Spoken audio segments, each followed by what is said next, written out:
Hi, and welcome back to the Citizens channel. We're all staying safe and well and continuing look at the Benjamin Mendy Louis Saha Maturity trial. We're up to day 42 on the 21st of November 2022. Please, if you are new to the channel, all things Manchester City, the good, the bad, the ugly, the past, the present, forever. So please join us if you've not already done so. Push that subscribe or push the bell notifications. It'd be great to have you on board. And spread the word, guys. Much appreciated. And if you find time just to push that little button, just that little like button, that'd be great. Little thumbs up button.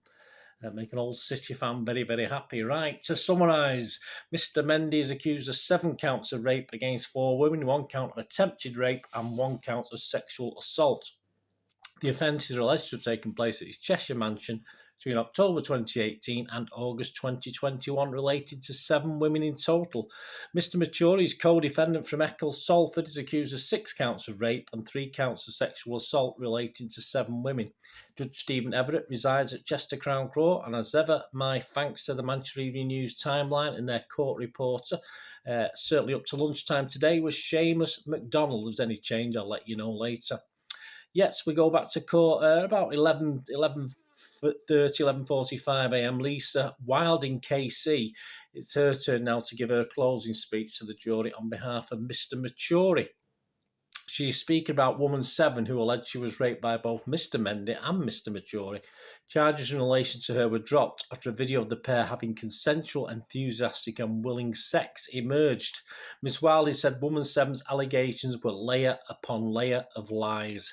You members of the jury are the people who are being lied to, she said.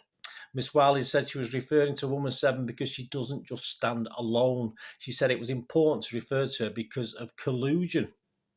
Ms Wilding said, you may think, why would anyone come to this courtroom and lie about being raped? Who knows? That is the question that even the most professionally trained psychiatrist can't answer, and you don't have to.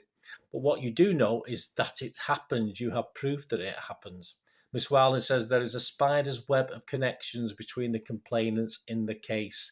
She also says there are similarities in the accounts of some of them. On numerous occasions and in numerous ways, they have lied, Miss Wilding alleged. Lying can be overt in the witness box, yes, I was raped, when there is proof otherwise. Manipulation and deceit are more subtle. She added all of this contact, collusion and contamination comes under the umbrella of the fact that it is clear that all of the witnesses in this case became very aware that others were making allegations. During her address to jurors, Miss Wilding said that the word predator had been used in this case perhaps too lightly. She gave 2 dictionary definitions of the word. One was someone who follows people in order to harm them or commit a crime against them. Another was a person who ruthlessly exploits others. The prosecution opened this case to you back in the balmy days of August, suggesting to you that this was a case about ruthless exploitation, about people who ruthlessly exploit others or act in a way in order to harm them or commit a crime against them. I agree with him, prosecutor Mr. Cray. This is a case about at least one person who has ruthlessly exploited others. Referring to an interview woman 7 gave to police, Ms Wilding says, for 56 minutes she sat there and gave a lying account. I suggest to you that the witness's ability to lie and deceive and to embellish was quite something. Ms Wilding says she will now go through the allegations made against Mr Maturi by the different complainants. Firstly, woman 11. Woman 11 claims that Mr Maturi raped her in a car after he'd gone to buy some more alcohol after a party at Mr Mendy's house. Ms Wilding claimed it was a 5-star example of how easy it is to simply bandy words around. The jury heard that woman 11 claimed to have been asleep for much of the drive and couldn't remember details.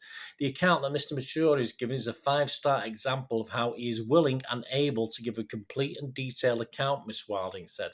She told jurors that Mr Maturi had told police he had had sex with woman 11. What a huge risk for him to take if he is not telling the truth, she says. Ms Wiley said Mr Maturi had been proven to be correct after he told police where they had driven to that evening. She said, I suggest you should be in no doubt as to who is giving the truthful account. Jurors heard that woman 11 didn't tell police that she had consensual sexual activity with 3 other men on the night she was allegedly raped, including Benjamin Mendy and Jack Grealish.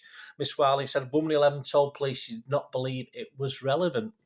This, I suggest, is another prime example of a witness actively and deliberately setting out to mislead the police and then you. Addressing the jury, Miss Wilding says, "You are the people who decide what is relevant." At 1:16 p.m., the trial was adjourned for the lunch break.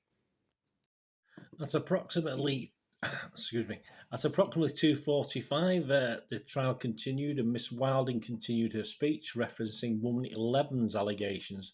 Speaking of the complainant, she says, "Has she told you that she wanted you to hear rather than the truth? Has she told you what she wanted you to hear rather than the truth?" Jurors are reminded that woman 11 sent a text the morning after she alleges she was raped, saying she'd slept with Jack Grealish. What does that tell you about her mindset that morning and what was actually weighing on her mind, the KC says?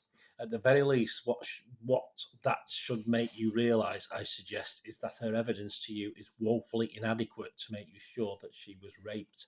Miss Wilding now examines the allegations made by woman 10, who claims Mr. Maturi raped her at Mr. Mendy's home. One word could have brought that to an end, and if it wasn't what she wanted, the KC said. She said and did nothing. Miss Wilding questioned how Mr. Maturi was supposed to know she wasn't consenting. He's not a mind reader, she says.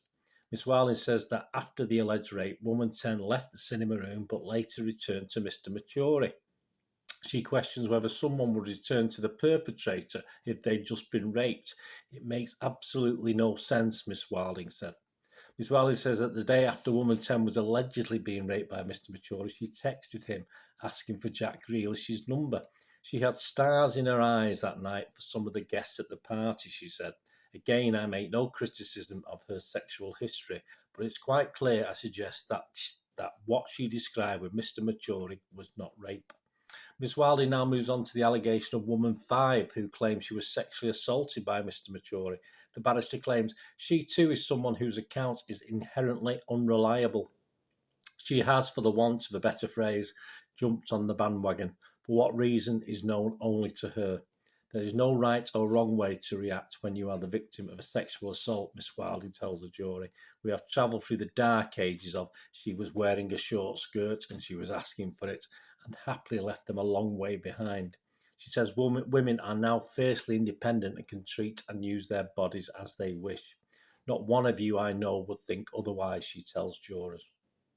Well, that does not mean that what they choose to do and how they choose to behave is not properly to be looked at and considered as part of the evidence in this case. Ms. Wilding says that woman 5 attended a nightclub where Mr. Maturi was also present later. I suggest every fibre of your being, if there was truth in your allegation, would say turn and leave, she says. Ms. Wilding now examines woman 9's claim that she was raped by Mr. Maturi. Woman 9 claimed that Mr. Maturi pretended to be another man. She describes the allegation as absolutely absurd.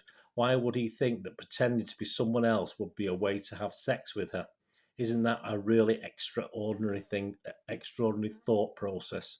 Ms. Wiley said that if Mr. Maturi is the arrogant sexual predator the prosecution claims he is, why pretend to be anyone?